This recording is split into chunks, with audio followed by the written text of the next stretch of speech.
6월 셋째 주 우리 하나님 앞에 예배 드리도록 하겠습니다. 우리 말씀 한 구절 보고 시작하겠습니다. 우리 오늘 말씀은 시편 107편 9절 말씀 같이 한번 읽도록 하겠습니다. 시편 107편 9절 말씀입니다.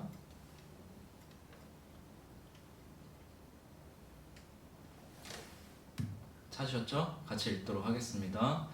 시작. 그가 사모하는 영혼에게 만족을 주시며 줄인 영혼에게 좋은 것으로 채워주심이로다. 한 번 더. 그가 사모하는 영혼에게 만족을 주시며 줄인 영혼에게 좋은 것으로 채우심이로다. 아멘. 오늘 같이 함께 기도하고 예배 시작했으면 좋겠어요. 같이 기도할 때 두 가지만 좀 생각합시다. 한 주간 동안 하나님께서 우리를 지켜주신 그 은혜에 대해서 우리 함께 같이 감사함으로 좀 나아갔으면 좋겠고, 이 우리가 읽은 말씀처럼 우리가 사모하는 영혼에게 하나님께서 좋은 것으로 채워주신다, 줄인 영혼에게 좋은 것으로 채워주신다고 했는데, 하나님 내 마음에 진짜 사모하는 마음을 주시옵소서. 하나님을 갈망하는 마음, 내가 갈망하는 그만큼, 내가 갈망하는 그 그릇만큼 하나님께서 그곳에 마음껏 이 시간에 부어주실 줄로 믿습니다. 우리가 그것을 소망하시면서 하나님 내 안에 사모하는 마음을 부어주시옵소서. 하나님을 갈망하는 마음, 하나님을 정말 만나고 싶다, 정말 이 시간에 하나님을 만남으로 인해서 내가 마음에 모든 짐들이 벗겨지고 쉼 안으로 들어가고 안식으로 들어가고 싶다 하는 그러한 마음, 그러한 사모하는 마음이 내 안에서 불릴 때 일어날 수 있도록 위해서 우리 같이 이 두 가지를 가지고서 좀 기도하고 예배 나아가도록 하겠습니다. 같이 기도하겠습니다.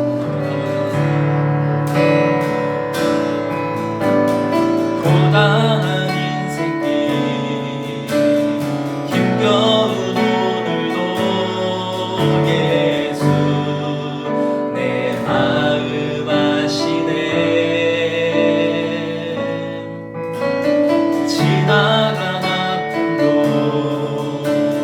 마주할 세상도 예수 내 마음 아시네. 한 번 더. 고단한 인생길, 고단한 인생길 힘겨운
수 없듯이, 사람이 공기가 없이는 절대로 살아갈 수 없듯이, 하나님, 우리가 주님의 은혜가 아니면 절대로 살아갈 수가 없습니다.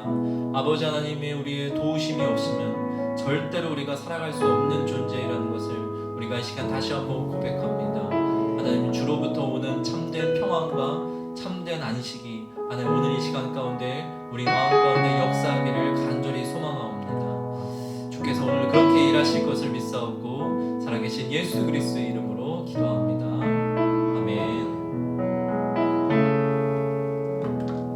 우리 사도신경으로 우리의 신앙을 고백하도록 하겠습니다.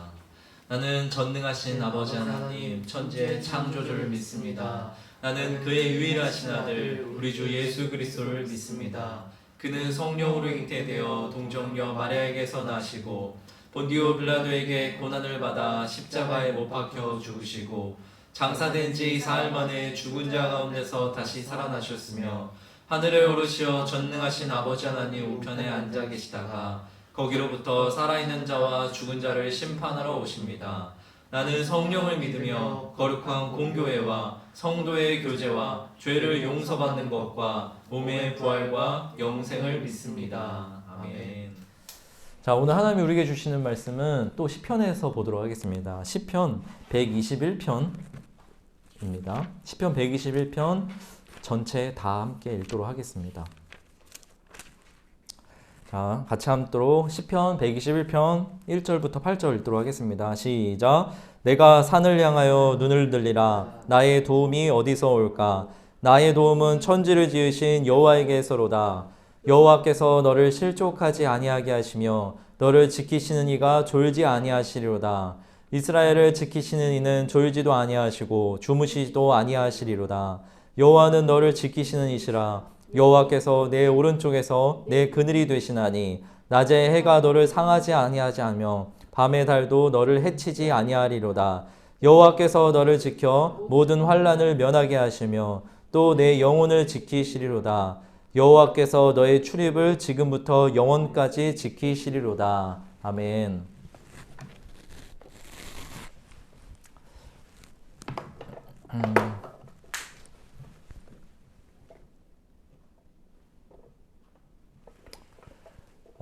우리 교단, 저희 성결교단 있잖아요. 성결교단에서는요, 이 목사 안수를 받기 위한 필수 조건이 여러 가지가 있는데 그 조건 중에 꼭 어떤 조건이 필요하냐면 전도사 시절 때 이제 대학원을 졸업한 다음에 전도사 시절 때 항상 이 전도사 교육이라는 게 있어요. 2박 3일 동안 봄, 가을에 1년에 2번씩 열리는데 그 전도사 교육을 목사 안수 받기 전에 3번 참석을 해야 돼요. 꼭 3번 참석을 해갖고 이게 하나의 이제 목사 안수를 받기 위한 하나의 과정 중에 하나인데 이제 그래서 이제 전도사 교육을 간단 말이에요. 그러면은 졸업을 이제 대학원 졸업을 했잖아요. 대학원 졸업한 다음에 전국 각지에 흩어져 갖고 이제 사역하던 그 동기들이나 선후배들을 이 전도사 교육 때 만나게 된단 말이에요. 그러면은 이제 교육이 다 끝난 다음에 한 저녁 시간, 한 7시부터 8시 한 그 사이에는 좀 이제 8시 한 이후에는 자유 시간이 이제 주어진단 말이에요. 그 다음 날 새벽 기도하기 전까지. 그래서 그렇게 하루 일정이 끝난 다음에 이제 숙소에서 한 쉬다 보면은 한두 명씩 이제 자기가 사역하는 교회에 대한 그런 이야기를 하게 돼요. 그러면은 자기가 사역하는 그 교회에 대해서 이제 한두 명씩 이제 물고기 트이기 시작하잖아요. 그러면은 막 거기에서 우리 교회는 어떻고 너네 교회는 어떻고 하면서 서로 막 맞장구 치면서 막 하하호 하면서 막 웃고 떠드는 그런 시간을 가져요. 그런데 개 중에는 정말로 마음고생하면서 사역하는 그런 친구들, 그런 동기 아니면 그런 선후배들을 종종 만나게 돼요. 제가 자세한 이야기는 좀 공개할 수는 없지만 그 사람, 그 전사님 입장에서는 나름대로 교회에서 좀 부당한 대우도 받고 좀 난처하고 억울하고 어이없는 그런 일들을 겪으면서 힘들게 마음고생하면서 사역하시는 분들도 있었어요. 그런 분들도 있더라고요. 그러니까 제가 전도사 교육을 갔다 올 때마다 항상 좀 들었던 생각이 뭐냐면 부교육자가 행복한 교회가 건강한 교회구나 라는 이러한 나름의 그런 생각을 안고 이제 돌아오게 되는 거예요. 부교육자가 행복한 교회가 건강한 교회구나. 왜냐면 이 부교육자라는 위치는 보면은 담임 목사하고 성도들의 어떻게 보면 좀 중간적인 위치예요.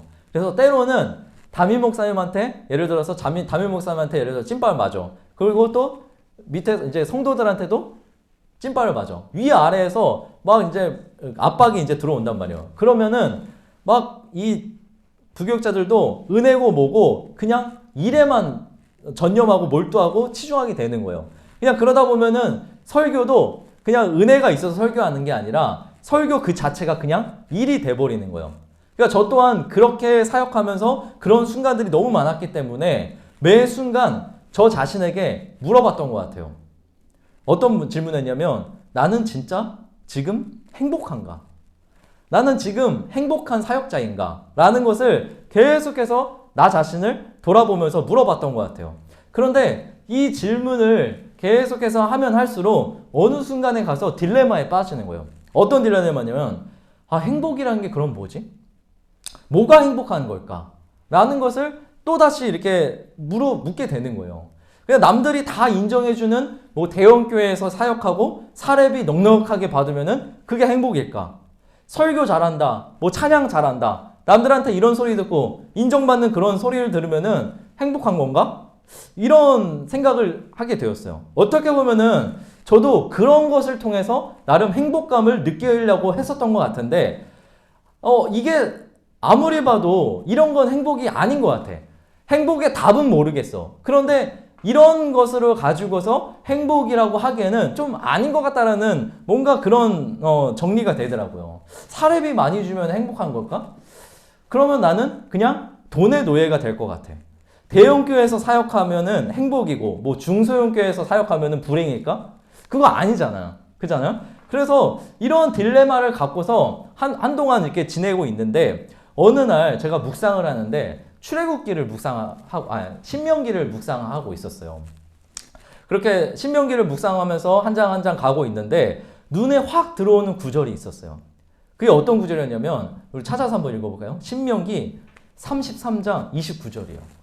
이 신명기 33장 29절을 보는 순간 무릎을 툭 쳤어.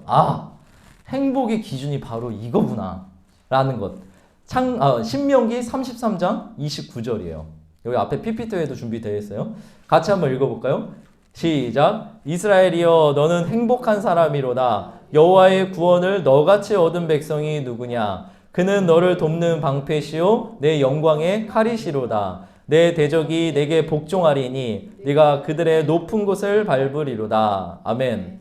여러분 신명기는요 모세의 설교예요. 모세의 설교문과 같은데 이제 조금 있으면은 이스라엘이 요단강을 건너갖고 가나안 땅에 딱 들어가야 되는 그런 상황에 처해 있단 말이에요.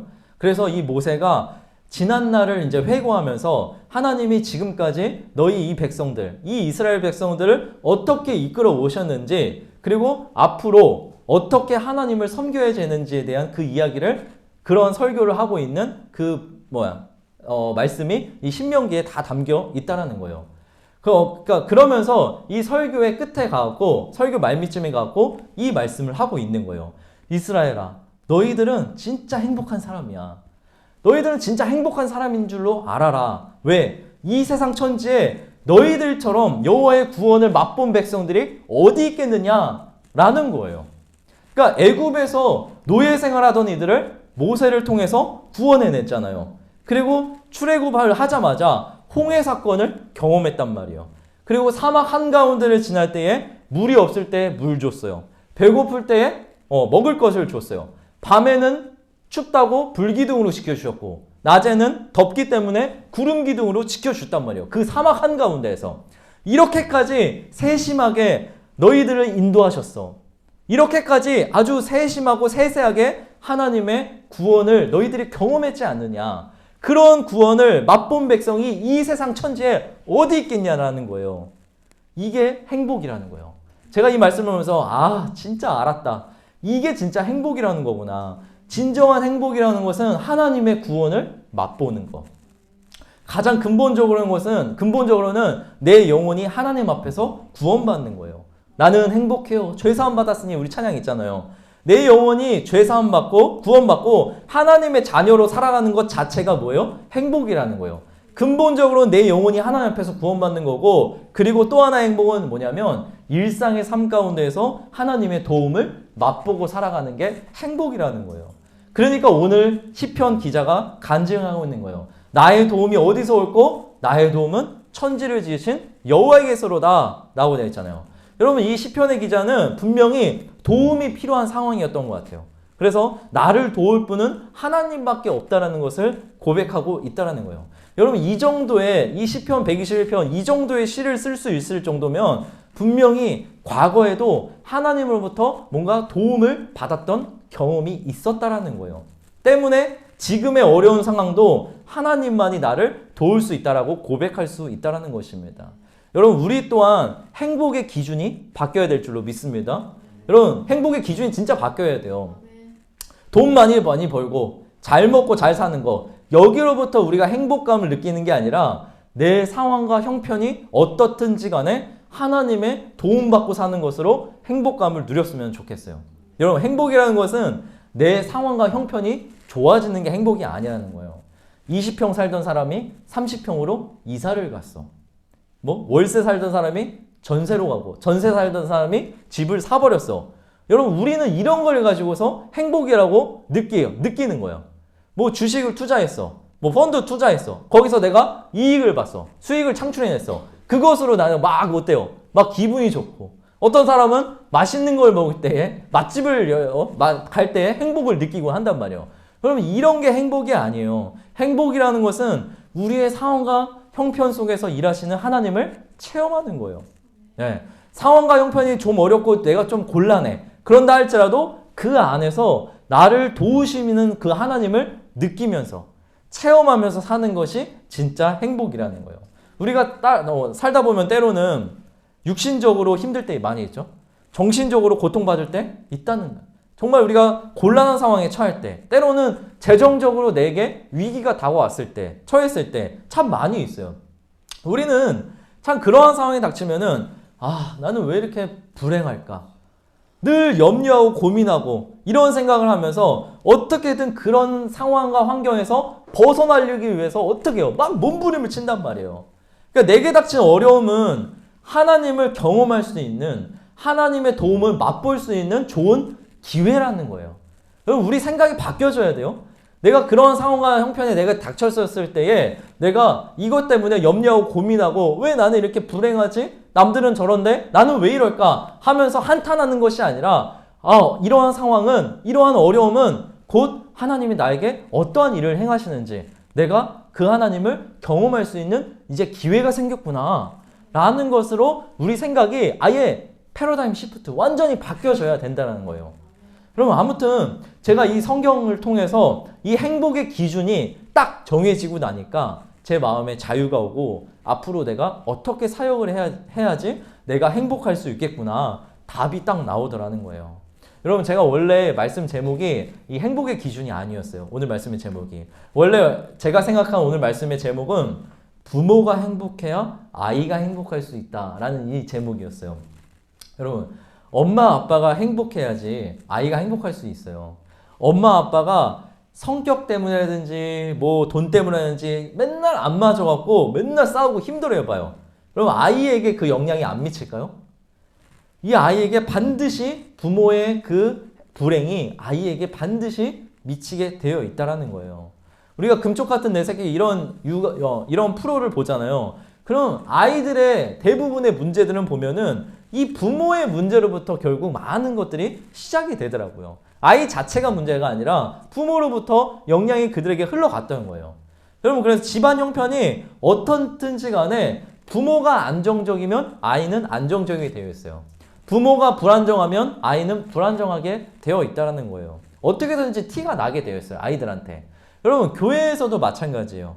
여러분, 사역자들은 성도들의 영적인 부모와도 같아요. 그러니까 사역자가 행복해야지 성도들도 행복할 수 있다는 거예요.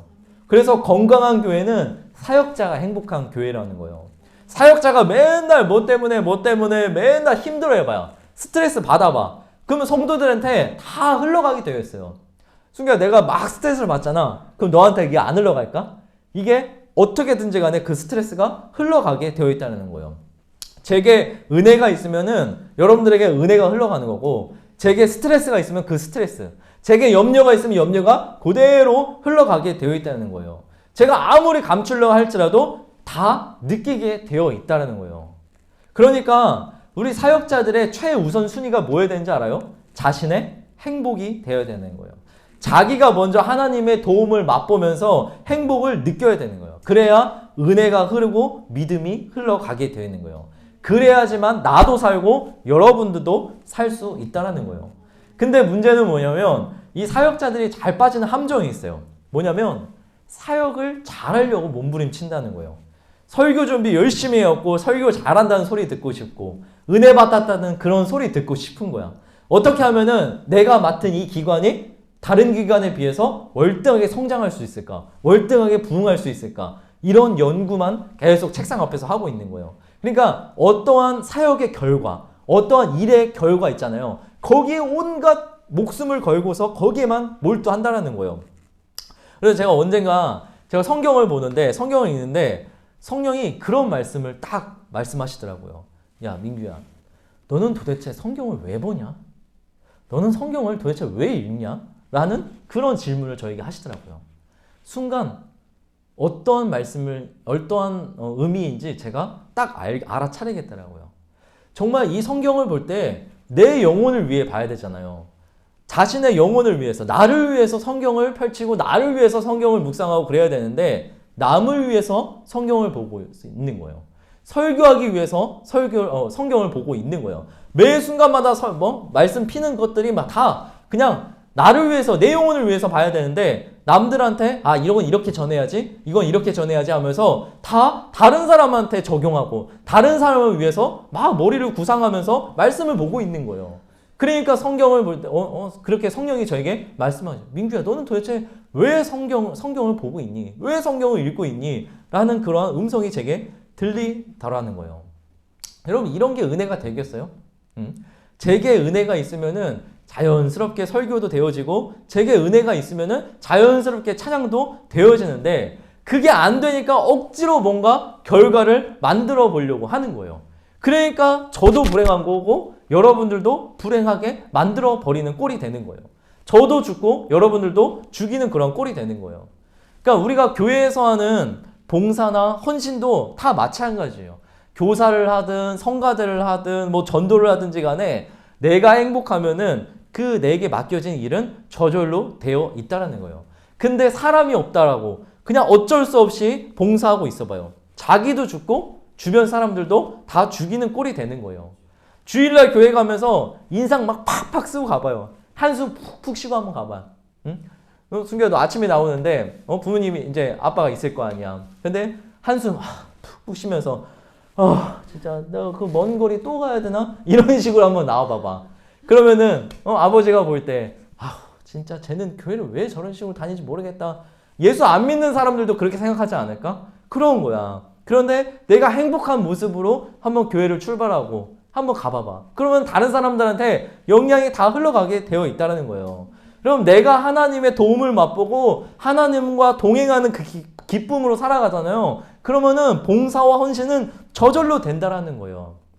그러니까 결론은 뭐냐면 저나 여러분이나 하나님의 도움으로 사는 것이 인생의 낙이며 행복이구나 라는 것을 깨닫고 이 진리를 믿고 사는 게 가장 우선이라는 것입니다. 하나님은 우리를 도우시기로 작정하신 분이에요. 할렐루야. 예, 이 진리가 믿어지지 않으니까 우리가 걱정하면서 염려하면서 사는 거예요. 이 진리가 믿어지지 않으니까 하나님이 얼마나 나를 도우시는지 느끼지 못하는 거예요. 느끼지 못하니까 자기가 얼마나 행복한지도 모르고 살아간다는 거죠. 여러분, 저도 이 한 주간 동안 살아가면서 이 하나님의 도우심을 참 많이 느끼면서 살았어요. 제가 잠깐 짧지만 간증 하나 해볼까요? 이번 주에 제가 자동차를 검사하러 가야 되는 일이 있었어요. 근데 제가 자동차를 검사하러 갈 때마다 늘 긴장이 돼. 왜냐면 지금까지 제가 자동차 검사하면서 한 번도 빠꾸 안 맞아본 적이 없었거든. 그러니까 자동차 검사 갔는데 앞 사람이 아무 문제 없으니까 그냥 가세요 하는 그 말 있잖아요. 그 말을 안내를 받는데 저 사람 진짜 좋겠다 이 마음이 딱 드는 거예요. 그러면서 제 마음이 약간의 조마조마하면서 기도가 나오는 거예요. 하나님, 이번에는 또 어떠한 결과를 주실지 모르겠지만 그냥 무난하게 갔으면 좋겠습니다. 이러한 기도가 나오는 거예요. 근데 갑자기 9314 123로 9314 하면서 저를 부르는 거예요. 여기 옆에 좀 앉아보세요. 하는 거예요. 아, 이것도 뭔가 기분이 안 좋다. 뭔가 느낌이 안 좋다. 딱 하는 거예요. 근데 아니나 다를까 다행히 차량 내부적인 문제는 없었어요. 크게 돈 나갈 일은 없었어요. 그런데 이제 외부적으로 이제 카메라 이제 뒤에 후방 카메라 위치가 잘못된 거예요. 그래갖고 그 법이 이제 작년에 바뀌어갖고 이거를 이 카메라 위치를 딴 데로 바꿔야 된다라는 거예요. 그래서 아, 그나마 다행이다. 별 문제가 아니구나. 빠꾸는 맞았지만 별 큰 문제는 아니구나. 그래서 근데 이거는 어디서 바꿔야 되죠? 하니까 뭐 블랙박스나 내비게이션 칙 가서 바꾸면 되실 거예요 하면서 다시 불합격 도장 어쨌든 바꾸서 다시 재검을 받으라는 거예요. 그래서 어차피 나온 김에 그냥 오늘 완전히 그냥 끝내고 가자 하는 그런 마음 때문에 제 주변에 저희 집 주변에 이 내비게이션 블랙박스 하는 곳이 있었어요. 그래갖고 그곳으로 이제 바로 달려갔죠. 근데 그곳으로 달려갔는데 카메라를 옆으로 바로 위치할 수가 없다라는 거예요. 그러면서 이 카메라를 잠깐 떼줄 테니까 이 떼주는 그 동안에 다시 가서 합격 통지를 받고서 다시 와라. 그러면은 이 자리에 다시 재부착을 해주겠다라는 거예요. 그래서 어쨌든 간에 그렇게 해서 합격을 다시 맡았어요. 근데 더 중요한 거는 이제 그게 아니야. 더 중요한 건 뭐냐면 저희 차가 우리 교회 차가 옛날에 처음에 살 때부터 라디오가 안 됐었어요. 그래갖고 이 라디오 때문에 안 돼서 좀 불편을 겪었는데 에휴 그냥 라디오 그냥 듣지 말고 다니자. 라디오를 고쳐보려고 하니까 이 뭐 트릭 컴퓨터가 망가졌다 해갖고 자그마치 25만 원이 든다라는 거예요. 그래갖고 아유 그냥 라디오 안 듣고 살지 뭐 하다 이런 생각으로 지내왔단 말이에요. 몇 개월 동안. 그런데 어차피 여기 온 김에 여기서는 얼마나 한번 물어나 볼까 해서 물어보는데 이 사장님이 그러는 거예요. 이거 트릭 컴퓨터 고장 아니에요 하는 거예요. 트릭 컴퓨터 고장이 아니라 이거 분명히 뒤에 배선이 뭔가 빠져서 이거 라디오가 안 나오는 것 같은데요 하는 거예요. 그래갖고 그래요? 그럼 얼마 정도 드나요? 물어보니까 4만 원 든다는 거예요. 그런데 이 4만 원 들어 그래요? 해서 바로 맡겼어. 근데 작업을 하는데 이 작업이 이게 쉽게 되지 않는 거야. 쉽게 되지 않는데 제가 한 5시쯤에 맡겼거든요. 이 작업이 안 돼갖고 결국은 이 차를 맡기고 왔는데 그 사장님이 몇 시까지 했는 줄 알아요? 이 작업을? 됐다 안 됐다 이거 작업을? 그날 제가 9시 반에 전화가 왔었어요. 그러니까 자그마치 한 서너 시간을 이 사장님이 이걸 보고서 계속해서 수리를 하고 있었다는 거야. 그래서 안 되니까 트릭 컴퓨터에 문제가 생긴 줄 알고 막 새로운 곳에 가갖고 새로운 곳에 이제 물건을 받아와갖고 트릭 컴퓨터도 한두 개 이렇게 막 교체해보고 근데 트릭 컴퓨터를 교체해봐도 별로 이상이 없는 거야. 그러니까 또 다른 문제가 있나 하면서 혼자서 엄청나게 한 서너 시간을 계속해서 힘들게 막 작업을 했던 거야. 가니까 아니나 다를까 땀이 얼마나 주룩주룩 나고 있는지 너무 미안하더라고. 근데 어쨌든 간에 그 서너 시간을 아무런 그 이상의 돈 들지 않고 그분이 다 해주신 거야. 그러면서 오히려 그 사장님이 미안하다는 거야. 빨리빨리 못 해드려서 죄송하다고 막 이런 말 하는 거야. 그러면서 진짜 정말 하나님이 도우셨구나. 이 진짜 교회 재정이 허투루 나가지 않게 하나님이 이렇게 좋은 사장님을 붙여주셔갖고 이렇게 라디오가 지금 정상적으로 나오고 있거든요. 금요일날 가면서 라디오 트는 거 못 봤죠? 봤지? 라디오가 막 나오는 거야. 그러니까 얼마나 감격스러운지 몰라요. 그러니까 하나님이 이렇게 좋은 사람을 붙여주셔갖고 이런 사장님을 붙여주셔갖고 교회 재정이 허투루 쓰이지 않게 하나님이 이렇게 나를 도우셨구나. 이 손길을 제가 느끼는 순간에 행복감이 확 몰려오더라고요. 별거 아닌 사건인데도 불구하고 그냥 일상에서 벌어진 일이잖아요. 그럼에도 불구하고 이런 행복감이 쫙 밀려오는데 얼마나 감사했는지 몰라요. 얼마 전에는 저희 동생이 찾아왔어요. 동생이 저에게 찾아와갖고 동생 부부가 찾아왔는데 동생이 그런 질문을 하는 거예요. 형은 아이 셋을 키우면서 그동안에 어떻게 살아왔냐는 거예요. 그 비결이 좀 뭔지 알고 싶다라는 거예요. 그러니까 그 말은 뭐냐면 자기는 애가 하나밖에 없는데도 재정적인 압박을 느끼면서 이렇게 살아가고 있는데 도대체 변변치 않은 그 사례비로 지금까지 어떻게 애 셋을 키우면서 살아왔냐 이런 질문을 하는 것 같더라고요. 그래서 제가 그랬어요. 야, 비결이 어딨냐? 야, 우리가 무슨 재테크 기술을 가지고 있는 것도 아니고 비결이 어디 있고 답이 어디 있겠냐는 거야. 우리가 현실적으로 보면은 매달 마이너스예요. 매달 마이너스. 과소비하지 않아. 나를 위해서 투자하는 거 없어. 사모를 위해서 투자하는 거 거의 없어요. 거의 다 아이들 먹을 거 뭐 하면서 정말 삶에 필요한 것만 쓰는데도 불구하고 우리 늘 마이너스 인생을 살아가는 거야. 그런데 그럼에도 불구하고 이 마이너스를 채우시는 분이 있다. 이 분이 있다라는 것을 그 동생 부부에게 소개를 해줬어요. 왜냐면 이 동생이 아직 하나님을 떠나서 아직 돌아오고 있지 않은 그런 상황이 있기 때문에 그 하나님이 있다라는 것을 이것을 통해서 이제 소개했는데, 그러면 우리가 아무리 철저하게 계획하고 계산한다고 여러분 그대로 돼요? 돼요, 안 돼요? 안 된단 말이에요. 오늘 내일 우리가 어떤 일이 벌어질지 모르는데 우리가 철저하게 한 달을 계획한다고 해서 그 한 달 그대로 살 수 있을까? 절대 안 되라는 거예요. 아무리 내가 많이 벌어도 하나님이 빼가시면 어쩔 수가 없는 거예요. 내가 한 달에 뭐 500, 600, 1000만 원 번다고 한번 쳐봅시다. 그런데 내게 우리 가정에 무슨 일이 일어났어. 그 1000만 원 다 빼가실 수도 있어요. 내가 아무리 많이 벌어도 하나님이 빼가시면 어쩔 수가 없는 거예요. 근데 반대로 내가 적게 벌어도 하나님이 채우시면 우리는 그 은혜를 또한 경험할 수 있게 된다는 거예요. 여러분, 내 인생을 좌지우지하는 것은 내 열심, 내 노력이 아니라 하나님인 것을 여러분 아셔야 될 줄로 믿습니다.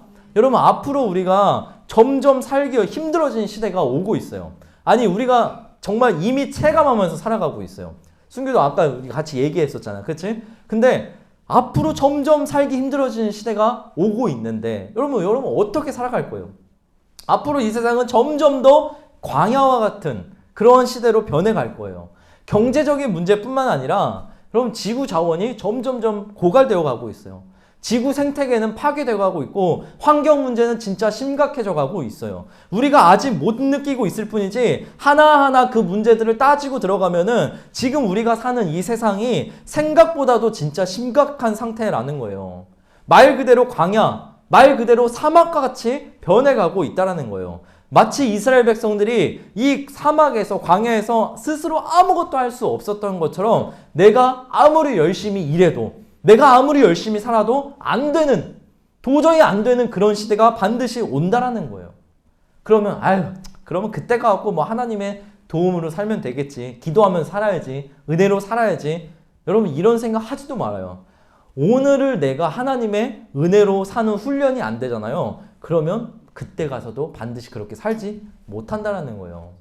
그러니까 우리가 열심히 수고하면서 땀 흘리며 사는 것도 중요하지만 우리 마음의 밑바탕에는 나의 도움은 천지를 지으신 여호와 하나님이십니다 라는 이 믿음이 있어야 된다는 것입니다.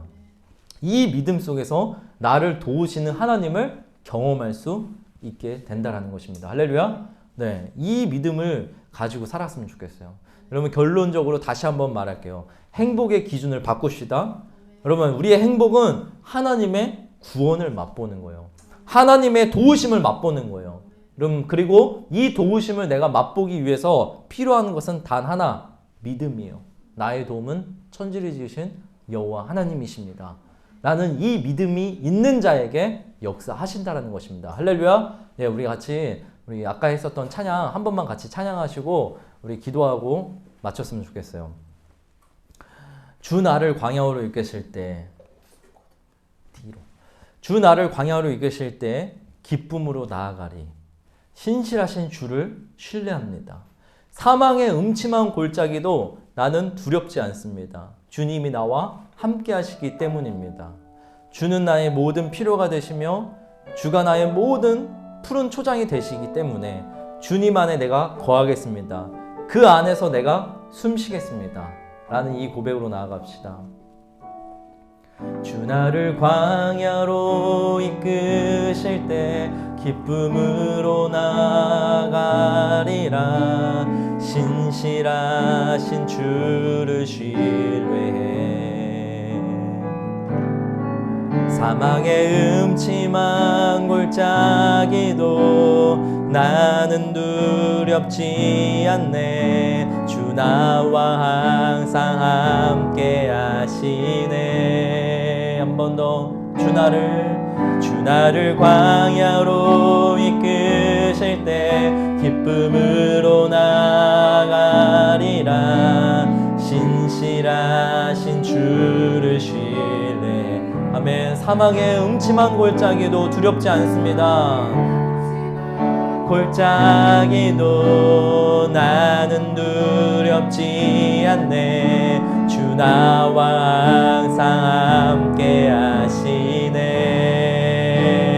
주는 나의 모든 필요, 주가 나의 푸른 초자 되시네. 주님 안에 나 거하리. 그곳이 내 가슴. 우리 한 번 더. 주는 나의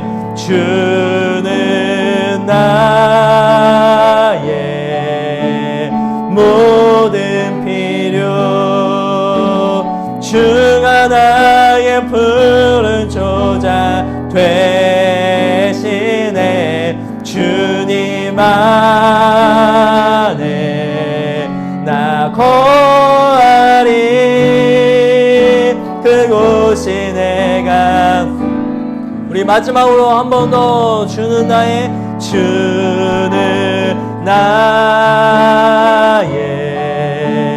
모든 필요, 주가 나의 푸른 초자 되시네. 주님 안에 나 거하리.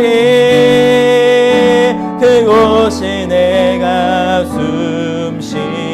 우리 함께 같이 기도합시다. 나의 도움은 오직 주님 여호와 하나님밖에 없습니다. 점점 이 세상이 광야로 변해갈 텐데 하나님, 내가 지금 이 시간 이후로 정말 하나님의 도움을 맛보며 하나님의 구원을 맛보며 살아갈 수 있는 그러한 행복한 자가 되어줄 수 있도록 은혜 베풀어 주시옵소서. 우리 같이 함께 우리의 믿음을 주 앞에 구하면서 다시 한번 나가도록 하겠습니다. 기도하며 나갑시다. 사랑의 아버지 하나님, 사랑의 아버지 하나님, 오늘 이 시편 기자의 이 고백이 곧 나의 고백이 되길 원합니다.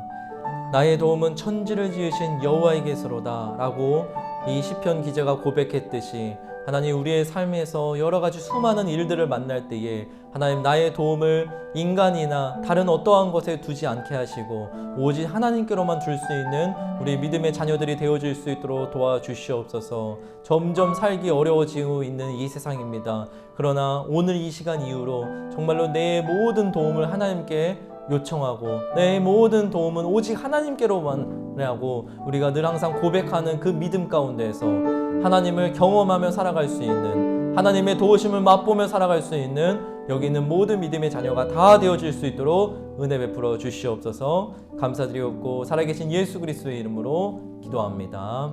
아멘.